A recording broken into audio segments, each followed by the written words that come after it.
हमारा अगला प्रश्न है कि एक रिसर्चर जो है वो मेजर करना चाहता है कि how often their work is discussed on the platform like Twitter and the blog, which metric approach should they use.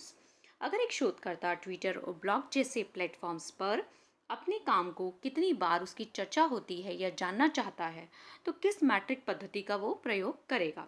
हमारा आंसर हो जाएगा यहाँ पे fourth, altmetric. Next question, if a researcher has a G index of 10, अगर एक शोधकर्ता का G index 10 है, what does this simplify about their publication and citation. उसके पब्लिकेशन और साइटेशन का क्या मतलब रहेगा, क्या पता चलता है।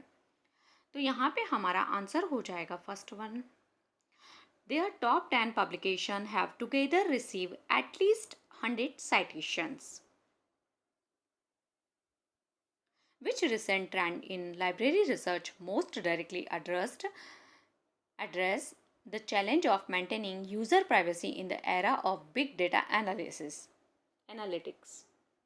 जो पुस्तकालय अनुसंधान में बिग डेटा का रुझान हुआ है रिसेंटली में, अगर उसमें वो अपनी गोपनीयता बनाए रखना चाहता है जो भी रिसर्च कर रहा है, तो हम क्या यूज़ करेंगे उसके लिए। एआई आधारित आपका खोज सिस्टम, आरएफआईडी आधारित इन्वेंट्री सिस्टम, एक इथिकल जो है नैतिक ढांचा हम बनाएंगे डेटा मैनेजमेंट के लिए, और डिजिटल साक्षरता प्रशिक्षण का हम एक्सपेंशन करेंगे। हमारा आंसर क्या होगा, तो इसमें हमारा आंसर होगा development of ethical framework for user data management, third वाला। Then question number 29, what is the primary role of an academic library within a university setting? एक विश्वविद्यालय परिसर में अकादमिक लाइब्रेरी का क्या योगदान है, उसकी क्या भूमिका है। तो हमारा यहाँ पे आंसर हो जाएगा सिंपली जो आपको फंक्शंस होता है कि college library, school library, university library के फंक्शंस से क्वेश्चन बना है। To support teaching, learning and the research with information resources, third one. A university library is planning to implement an integrated library management system that support both physical and the digital resources. Which of the following best addresses the primary challenge to interoperability between diverse information system in academic environment? अगर वो पुस्तकालय प्रबंधन प्रणाली चाहते हैं अपने यहाँ पे लागू करना, तो कौन सा ऐसा सिस्टम होगा जो विभिन्न सूचना प्रणालियों के बीच में इंटरऑपरेटिबिलिटी, मतलब एक साथ अंतर संचालनता जो कहते हैं हिंदी में, वो काम करेगा। तो हमारा आंसर हो जाएगा यहाँ पे adopting a standardised metadata protocol for all type of resources, fourth one.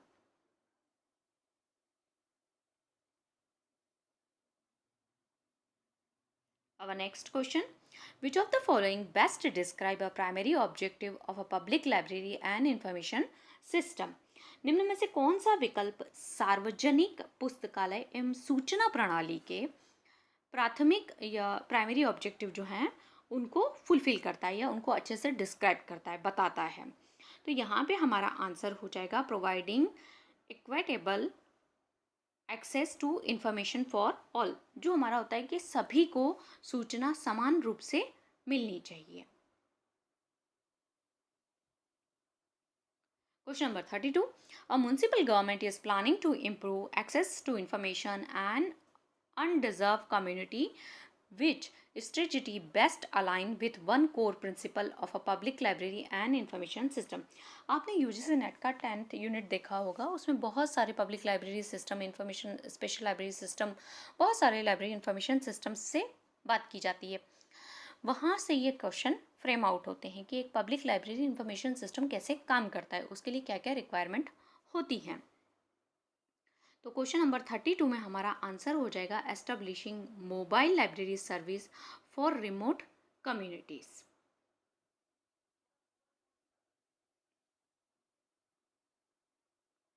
Which of the following best describe a primary function of a corporate library and information system within an organisation. ये भी प्रश्न जो है आपका वहीं से आया है।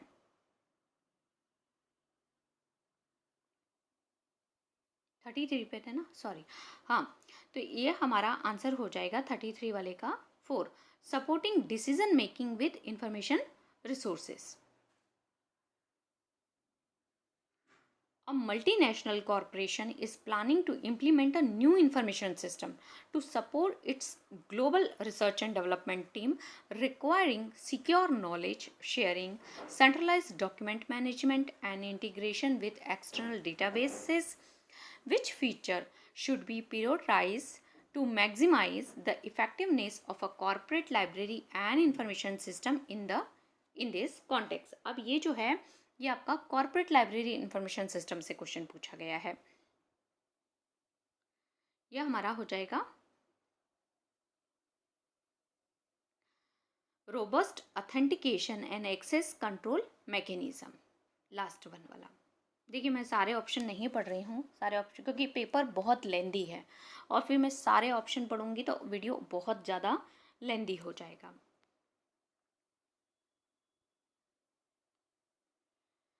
Question number 35. A national agricultural research center planned to improve dissemination of crop disease data among rural extension workers in different states, which strategy best leverage an agricultural library and information system for this objective। अब यहाँ पे जो आपको है agriculture library system के बारे में पूछा गया है।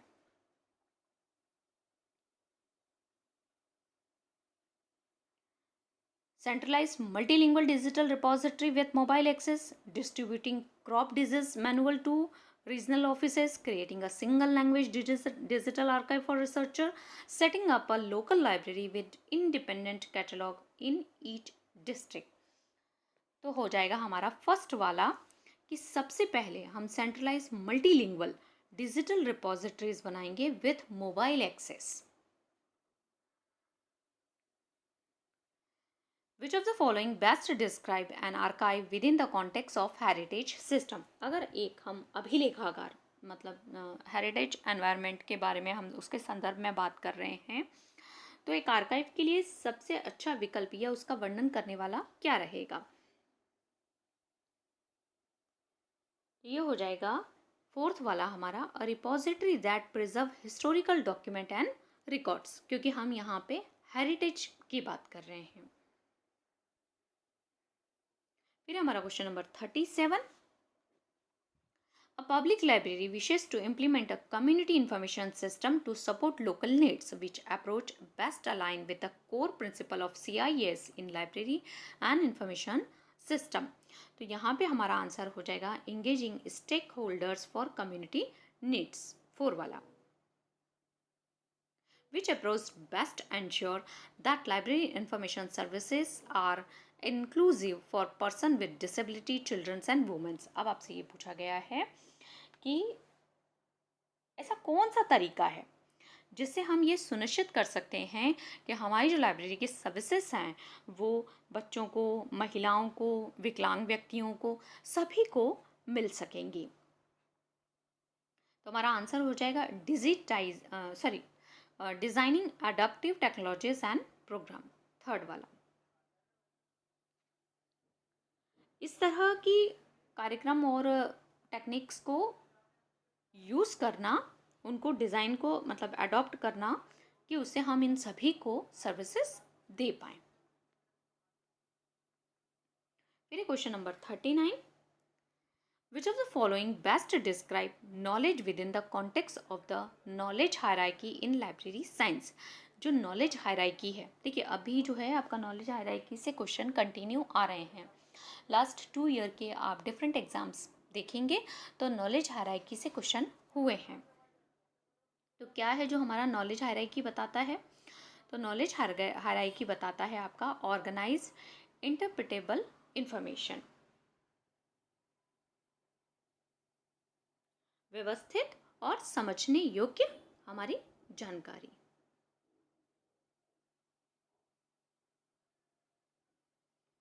Question number 40। In the context of information fundamental, which statement best explain how data, information, knowledge are related within the knowledge hierarchy? किस तरह से हम ये जानेंगे कि डेटा, इंफॉर्मेशन एंड नॉलेज एक दूसरे से परस्पर संबंधित हैं? किस कॉन्टेक्स्ट में? नॉलेज हायरार्की के फ्रेम में। तो हमारा आंसर हो जाएगा कि data turn into information which developed into knowledge. Data को हम प्रोसेस करके इंफॉर्मेशन में टर्न करते हैं, चेंज करते हैं, और जो डेवलप होती है as a knowledge. Then question number 41. A university library implement a new system that automate the process of sharing research output with external partners, ensuring that different stakeholders receive relevant update in a timely manner. Which principle of dissemination in the information life cycle is the best demonstrated by this approach? अगर ये approach है कि एक पुस्तकालय जो university library system के अंतर्गत आता है वो ऑटोमेट कर रहा है उस प्रोसेस को जिसमें कि उसके जो एक्सटर्नल पार्टनर्स हैं उनको भी इंफॉर्मेशन मिले और टाइम फ्रेम में मिले टाइमली, तो कौन सा जो है इंफॉर्मेशन डिसेमिनेशन का अप्रोच होगा, फॉलो किया जाना चाहिए जो इससे फुलफिल कर पाए इस ऑब्जेक्ट को? तो targeted and timely distribution of information, fourth वाला जो हमारा है वो सही हो जाएगा। फिर है क्वेश्चन नंबर आपका 42.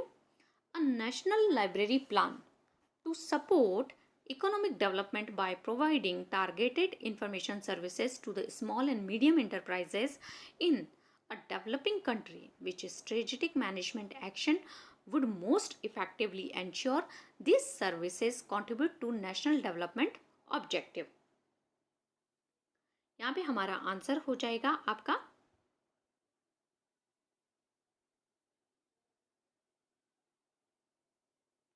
align information services with government policies and assess SME impact, small and medium enterprise impact, पहला वाला।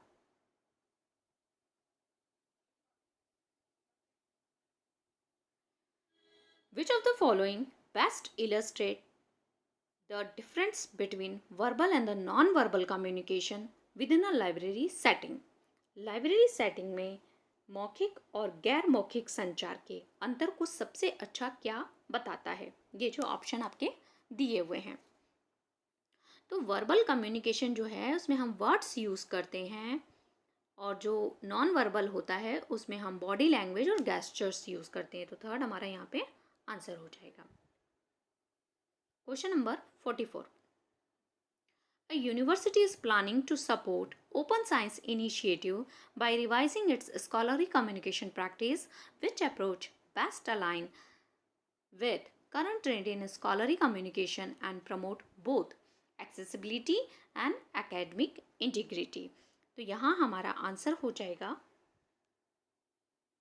थर्ड वाला, implementing open access repositories with peer review।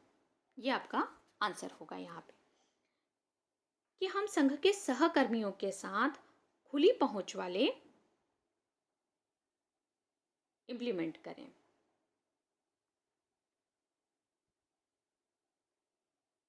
Which of the following best represent a type of intellectual property right? इनमें से क्या है जो intellectual property right को अच्छे तरीके से बताता है? तो contract law, trademark, labour code और सिविल लॉ। तो यहाँ पे जो हम जान रहे हैं कि ट्रेडमार्क जो है वो आपका आईपीआर में आता है। Question number 46. A university library is planning to digitize and make available online its collection of a rare manuscript। जो एक लाइब्रेरी की दुर्लभ पांडुलिपियां हैं वो उसे डिजिटाइज करना चाहती है और ऑनलाइन अवेलेबल करवाना चाहती है। Which international legal instrument must the library primary consider to ensure compliance with global copyright obligation when providing cross border digital access? Simply जब आप डिजिटाइजेशन स्टार्ट कर रहे हैं तो आपको इंटरनेशनली उसे प्लेटफॉर्म पर प्राप्त करने के लिए एक स्टैंडर्ड देने के लिए हमें क्या करना होगा।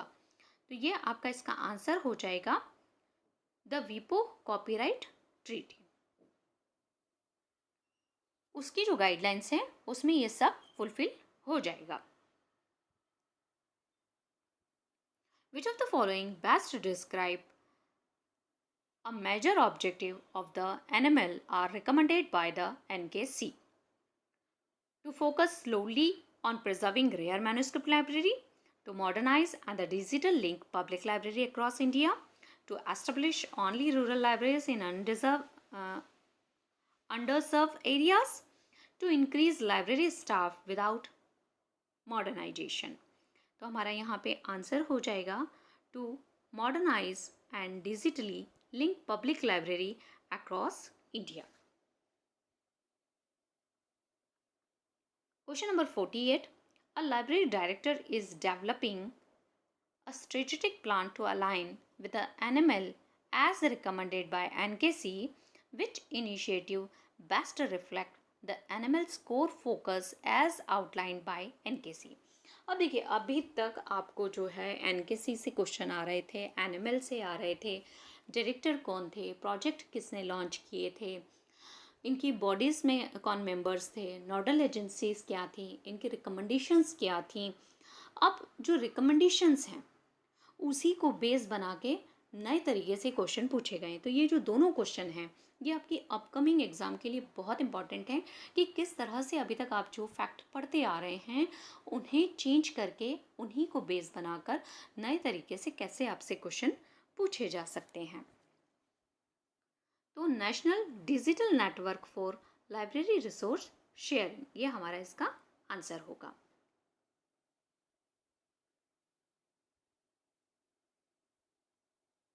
Which committee is known for laying the foundation of public library development in India? Bharat में जो है सार्वजनिक पुस्तकालयों के विकास की नींव के लिए हम किस समिति को जानेंगे कि कौन सी समिति जो है सबसे ज़्यादा रिस्पॉन्सिबल रही है। तो यहाँ पे हमारा आंसर हो जाएगा Sinha committee. Question number 50. A national library is planning to expand its digital resources and provide remote access to users across the country. Which of the following strategies best align with its primary mandate as a special national library? अगर एक national library है किसी country की और वो चाहती है कि वो अपने डिजिटल रिसोर्सेज को ऑनलाइन रिमोट एक्सेस में भी अक्रॉस द कंट्री सभी को मिल जाए, तो हमारा आंसर होगा यहाँ पे सेकंड वाला, develop a centralise national repository